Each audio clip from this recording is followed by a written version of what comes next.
જલારામ બાપા દેખાય તો હાથ જોડવા, ગમે તે સાધુ સંતય દેખાય ને દાઢી વાળા ભગવા વાળા તો એને નમસ્કાર કરવા. શું કીધું? આ તમારું ધર્મ છે.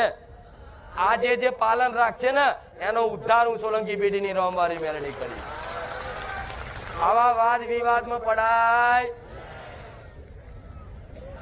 એટલે કોક કદાચ મારી નિંદા કરતો હતા. સોશિયલ મીડિયાનો જમાનો છે એટલે કોક મારા વિરુદ્ધ બોલવા વાળા મળે અને જોતા હશો તમે તો તમારે મને એવી પ્રાર્થના નહીં કે મારી જોજે એટલે આવા માણસો તો આજ 2-3 લાખનો મેરો થાય દર રવિવાર, તમને ના ખબર હોય તો વિચારો. મારા આ ભાવિકો જોવા જો નજર મારી ગણતરી તો પાકી હું નહીં મારી શકી અત્યાર, પણ 15 લાખ ઉપર મારા ભાવિક ભક્તો ગુજરાતમાં છે.